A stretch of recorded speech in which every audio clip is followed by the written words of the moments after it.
नमस्कार, स्वागत है आपका बीटीएस न्यूज में। मैं मोहम्मद अहमद। आइए देखते हैं उत्तर प्रदेश वाराणसी की दिन भर की प्रमुख खबरें। कि आप जुमले पे शोर मचाते हैं और हम सच का आईना दिखाते हैं। 2013 में $93 प्रति बैरल तेल था, तो हम 71 में बेच रहे थे। अब 30 रुपए कम हो गया और आप 100 के ऊपर जा रहे हैं। आपने देखा कि हमने बड़े बड़े मूल्यों को कितना कम किया था और आज भी हम कम करने के प्रयास में लगे हुए हैं। और ये वैश्विक बाजार का मूल्य हम निर्धारण नहीं करते हैं और उसको हम नियंत्रित करने का काम अपने हिसाब से कर रहे हैं। और इतना सारा सब कुछ हो रहा है देश में, इतने कल्याण के काम हो रहे हैं, वो दिखाई नहीं पड़ रहा है कि नहीं को वो उनको दिखाई नहीं पड़ रहा है। मतलब कब तक घटने बढ़ने का हम लोग नियंत्रित करके उसको कैसे जनता को उपयोगी हो। कि भारतवासियों, मुझे भी गर्व महसूस हो रहा है आपकी सरकार पे, लेकिन किसान आंदोलन को लेकर के दुनिया क्यों क्रिटिसाइज कर रही है मोदी जी की सरकार को? मुझे लग रहा है कि किसान आंदोलन में आपको देखा होगा आपने कि कहीं भी दुनिया तो छोड़ दीजिए, देश में भी जगह जगह किसान आंदोलन का कहीं भी बहुत ज़्यादा लहर हो कहीं नहीं है। जानते हैं लोग, समझ रहे हैं कि मोदी जी ने जिस प्रकार से किसानों को उनकी आय को 2022 तक दुगुनी करनी है और उसके लिए क्या नहीं किया। अब बजट का जो हमारा एक्ट है उसमें एक भी कई राउंड बातचीत हुई कि एक भी आप कोई उसमें त्रुटि निकाल दो तो उसको हम सुधार करेंगे। लेकिन ये तो राजनीतिक कह सकते हैं गलतफहमी पैदा करना, भ्रम पैदा करके एक राजनीतिक षड्यंत्र के तहत इस प्रकार के राजनीतिक कौन है? नहीं, वो मुखौटा सबके सामने आ गया है, उसमें कहने की जरूरत नहीं है। जिस प्रकार से विपक्ष के लोगों को एक सार्थक प्रयास करना चाहिए, उन्होंने स्वयं अपने कालखंड में कांग्रेस की सरकार थी, क्या उन्होंने इसको नहीं लाया था? क्या अगर दूसरा कलर दिया जाए तो ये कैसे होगा? अब भारत का तिरंगा झंडा को आप हटा देते हो। महबूबा मुफ्ती तो कह रहे हैं किसान आंदोलन की तरह ही 370 हटाने के लिए प्रयास करना पड़ेगा जी। किसान आंदोलन को ही तर्ज मानकर वो अपने जम्मू कश्मीर में 370 हटाने के लिए राज्य का दर्जा दिलाने के लिए कह रहे हैं कि किसानों के जैसा ही आंदोलन करना पड़ेगा। उसको एक नजीर बना के पेश करें। देखो, इस देश के अंदर लोकतंत्र में आंदोलन और ये करने का अधिकार तो सबको है, लेकिन जिस प्रकार से जम्मू कश्मीर को हमने एक तरह से आज़ाद किया, आज़ादी के बाद भी वो आज़ाद नहीं हुआ, और जिस प्रकार के वहाँ के लोगों ने सहयोग किया, अभी वहाँ चुनाव हुए थे, हर दल ने जिस प्रकार से सराहा है, सारे लोगों ने उसमें भाग लिया, इसलिए उसमें कहीं दिक्कत नहीं है। और कोई भी आंदोलन जो लोकतांत्रिक ढंग से होता है उसके प्रति हमारी सद्भावना है, लेकिन हिंसक वातावरण बनाने वाले, हिंसा के साथ कोई वो हिंसक जो पद्धति कोई भी अपनाता है तो दुर्भाग्यपूर्ण है, और उस पर सरकार उसको किसी भी हालत में, किसी भी हिंसक चीज़ों को कुचलने का प्रयास हम करेंगे। किसी भी हालत में हिंसा। राहुल गांधी की रैलियों में भीड़ जुटाने के लिए मस्जिदों से फतवे जारी किए जा रहे हैं। एक वीडियो वायरल हुआ है, राजस्थान का। भाई वो तो बउआ है, क्या करेंगे? बउआ को कितना समझाए देशवासी? उनको तो केवल और केवल, ना तो उनको पार्लियामेंट से मतलब है, ना लोकतंत्र के अंदर पार्लियामेंट में ना तो कोई अच्छी बात वो कभी कहते हैं।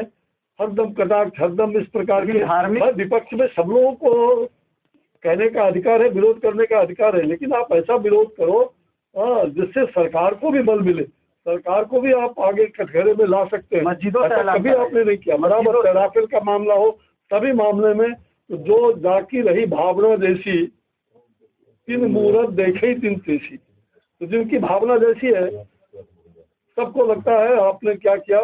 करप्शन, आपका पूरा परिवार करप्शन को बढ़ाने में लगे, और आप कह रहे हो ये भीड़ जुटाने के लिए मस्जिदों से ऐलान किया जा रहा है। भाई कहीं से ऐलान हो, भीड़ जुटाने के लिए भीड़ होगी, वो भीड़ अस्थायी नहीं हो सकता। बात करें कैसे तैयार किया जा सकता है, उसकी तैयारी में हम लोग जुटे हैं। आने वाले कुछ वर्षों में और अपना पेट्रोल होगा, स्वदेशी पेट्रोल होगा, तो स्वदेशी ढंग से उसको। बंगाल में दीदी कब तक जय श्री राम कहेंगी? पश्चिम बंगाल में दीदी कब तक जय श्री राम कहेंगी? काफी नाराज हैं।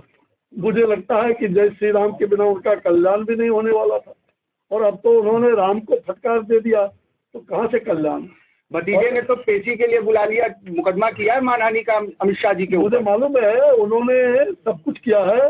वो तांडव नृत्य कर रहे हैं बंगाल के अंदर, और बंगाल में जनता ने ठान लिया कि हमें नरेंद्र मोदी जी की सरकार चाहिए, भाजपा कमल की सरकार चाहिए, और इसलिए नरेंद्र मोदी जी की सरकार वहाँ बनेगी, इसमें कहीं दो मत नहीं। वहाँ की जनता का विश्वास, अटूट विश्वास है। अब राज्यपाल भी जहाँ आरोप लगा रहे हैं सरकार पे कि जो सरकारी मशीनरी है उसका पार्टी के लिए यूज पूरी किया तरह जा से रहा है। दुरुपयोग किया जा रहा है। मुझे लगता है वामपंथियों ने भी इतना नहीं किया था, उससे 5 गुना ज्यादा ममता जी की सरकार आज वहाँ बंगाल में कर रही है। फिर ये तो जनता चुनाव में उसका सारा बदला लेगी। मैं विशेष रूप से इस वैश्विक महामारी में जो 21-22 में बजट सरकार ने पास किया, वो जनता के कल्याण के लिए भारत में स्वास्थ्य सेवा क्षेत्र पर विशेष ध्यान दिया गया, और कुल मिलाकर के स्वास्थ्य सेवा का देखभाल जो आत्मनिर्भर भारत के 6 प्रमुख स्तंभों में से स्वास्थ्य पर एक स्वास्थ्य का महत्वपूर्ण है। 2020-21 के बजट के अनुमान से 137% वृद्धि हम लोगों ने किया है स्वास्थ्य में, प्रधानमंत्री जी के मार्गदर्शन में। 2,23,846 करोड़ ये हमारा स्वास्थ्य का बजट है। अगले 6 वर्षों में 64,180 करोड़ रुपये की केंद्र प्रायोजित प्रधानमंत्री आत्मनिर्भर स्वस्थ भारत योजना ये हमने लॉन्च किया है इस बार। और प्रधानमंत्री आत्मनिर्भर स्वस्थ भारत योजना के तहत हम देश भर में 602 जिले में और जगह जगह हम क्रिटिकल केयर हॉस्पिटल भी, और साथ साथ हमने सभी यहाँ तक कि प्रखंड स्तर पर भी, और उसके फेज वाइज हम वहाँ पर जो बायोलॉजिकल लैब है, लैब स्थापित कर रहे हैं। जो आज कोविड से हमें प्रेरणा मिली है कि कोविड के कालखंड में एक लैब नहीं था इस देश में, आज लगभग 2400 से भी ज़्यादा लैब हमने स्थापित किया है। ये मिसाल है। इसलिए भारत जो ठानता है वो करता है, और हमने बजट में ये सारे प्रावधान, स्वास्थ्य में 35,000 करोड़ रुपए से भी ज़्यादा ये बजट के अतिरिक्त वैक्सीन पर हम खर्च करने वाले हैं। प्रियंका गांधी भी सर कुछ बता दीजिए। वो कह रही हैं कि एक दिन अच्छा दिन बोल देना चाहिए, हफ्ते में एक दिन जिस दिन पेट्रोल डीजल के दाम अरे उनको एक दिन भी तो कम से कम ये कहना चाहिए कि किसान की बात कर रहे हैं, वाड्रा जी को समझाएं कि किसानों का जो जमीन उन्होंने हड़प लिया है वो तो किसान को पहले वापस करो, आप दोनों मिलकर फिर बात करना।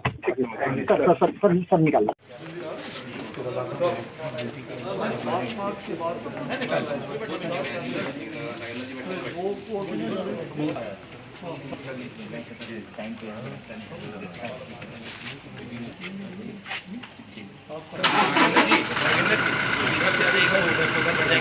ठीक है।